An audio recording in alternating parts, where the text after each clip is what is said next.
Hey you guys, what's up? I am back with another video, and this time we are going to get into this red velvet banana pudding. You guys, this was so good. But before we get into it, let's go ahead and like and subscribe. Don't forget to turn on your post notifications so you never miss a video.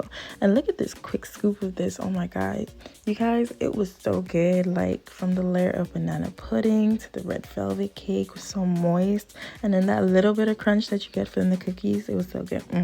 So let's get into it. So first and foremost, we're going to be starting with our dry ingredients. And this is just basically 2 cups of sifted flour. And it's really important that you sift out your flour because it just helps to get the cake to be like really light and like fluffy. If you have any big clumps of flour in there, you make sure you want to get that out definitely, and don't press down. If you do have any big clumps that end up in the sifter, don't press it down, just leave it in there. Now you're gonna go ahead and add in your 3 tablespoons of unsweetened cocoa powder, your half a teaspoon of salt, 1 teaspoon of baking powder, 1 teaspoon of baking soda, and then you're gonna mix that up a bit. And now I'm gonna go ahead and just pour in my sugar. I'm using 1 2/3 cup of granulated white sugar. And I'm just putting on my paddle attachment, and I'm just gonna mix that up really well, making sure that everything is nicely combined. Then I'm gonna go ahead and pour in my half a cup of vegetable oil. I'm gonna go ahead and pour in 1 cup of homemade buttermilk. It's just 1 cup of regular milk and 1 tablespoon of vinegar. And then I use 1 tablespoon of vanilla extract, 2 large eggs. I'm just gonna mix that up until it's well combined. And I'm gonna add half a cup of butter, which is just 1 stick.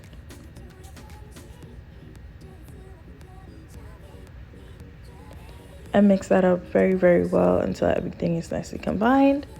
And for my coloring today, I'm just using Chef Master. You guys know that's what I mostly use. Or for red velvet cakes, I do recommend using Americolor as well if you can get your hands on that in time.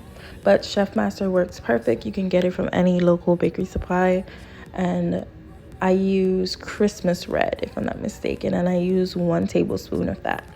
Now, you guys know with any baking recipe, you want to make sure that you are scraping the sides properly, especially with red velvet cake, because you do not want any streaks of that brown chocolate in there.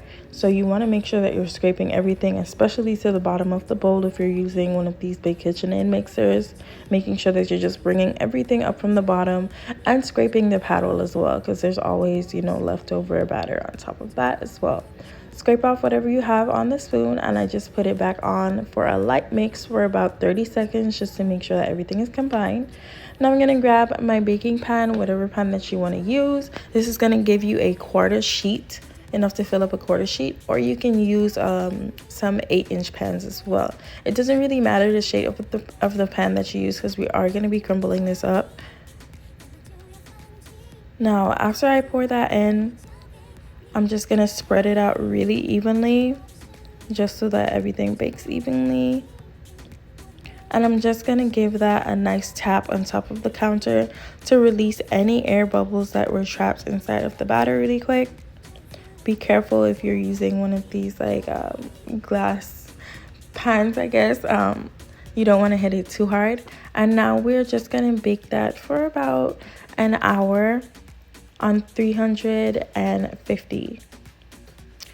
And everyone's oven is different. Honestly, I would just say bake it until the toothpick comes out clean, because sometimes it does come out within an hour or so, but sometimes it does not. So honestly, just bake it until the toothpick comes out clean. There is going to be like a little bit of red on it, but it's okay as long as it's not batter. If the toothpick turns red, that's perfectly fine. It's just the coloring that's in there.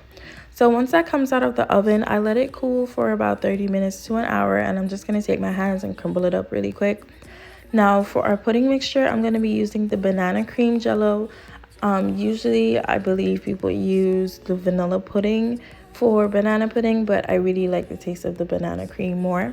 And I'm just going to use one of the regular size boxes right here. I'm going to pour that into my bowl.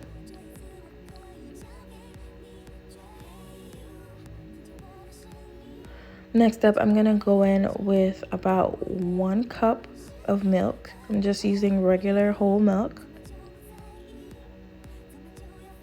And then I'm going to use half a can of sweetened condensed milk.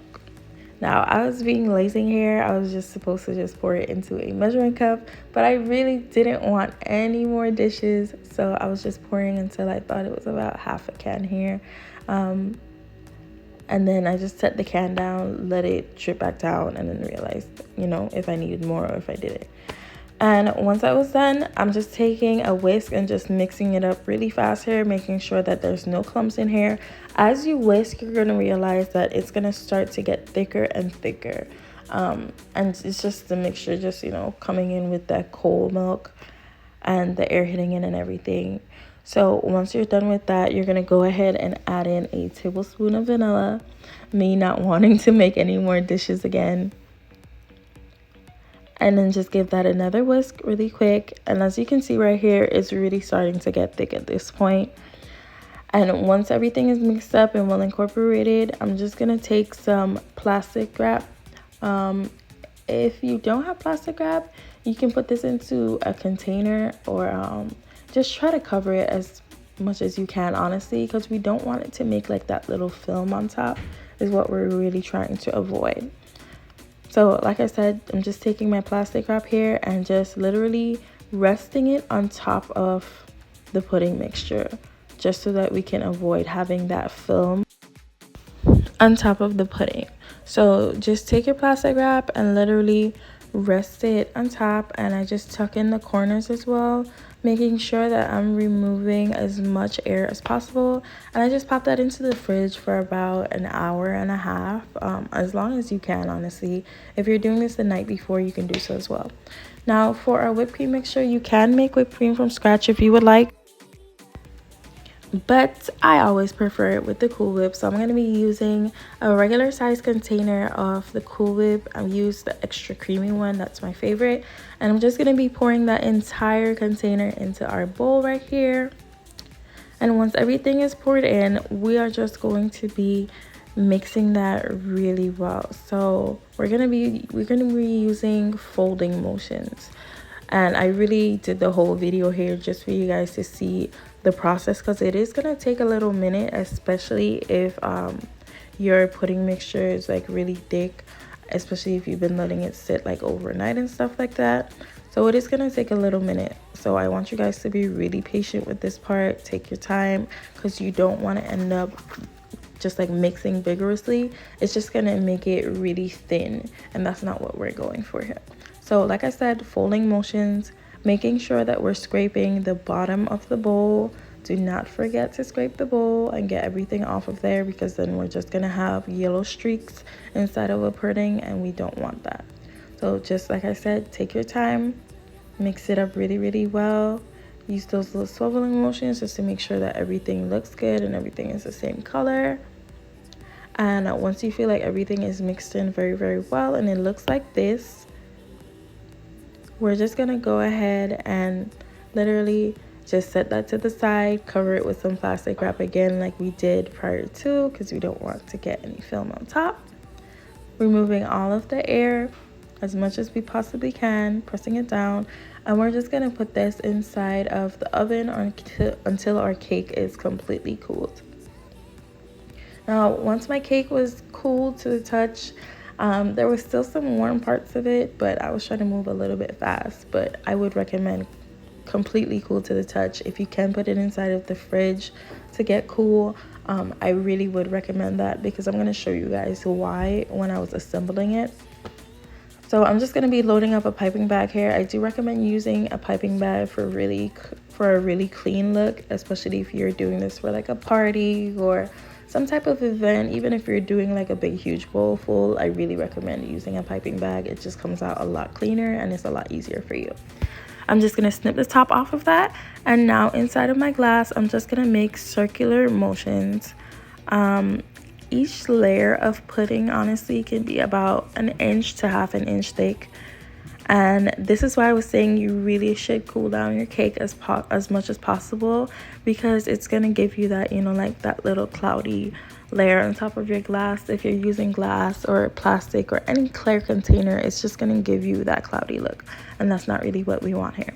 So for the layers, I'm just doing pudding, red velvet cake, and then pudding again. And then on top of this layer here, I decided that I wanted like a bit more crunch inside of it. So I decided to add some vanilla wafers, or you can use the chess cookies as well. Those would go really, really well. Any soft type of cookie like that. You can use the golden Oreos if you want to as well. But I really like the vanilla wafers because they weren't too sweet, and then they still had like a little soft crunch to them. So after I top the vanilla wafers, I'm just going in with some more red velvet cake. And then just to finish it off, I'm gonna do one more layer of pudding. And for the top layer, if you're not covering it and you're just like trying to serve it and look really pretty, I just do like that little ice cream swirl. You're just gonna come around 3 times, trying to keep it really tight. And now just top it off with your red velvet crumbles again and some more vanilla wafers. And you can put in a little chess cookie to the top just to make it look really nice, like so. And I do recommend having this set for about an hour before you disturb it. This was what it looks like in a regular package. That's what I decided to do. I was gonna give it to one of my friends. She was craving something sweet. She is pregnant, so I was like, here you go. But yeah, this was a finished product, and like I said, you want it to sit for about an hour or so just to get like really nice and put together like this, how it's gonna look. This was the inside right here. And I hope you guys enjoy. Comment below if you guys have any questions. Don't forget to like and subscribe and turn on your post notifications so you never miss a video. I'll see you guys next time. Bye.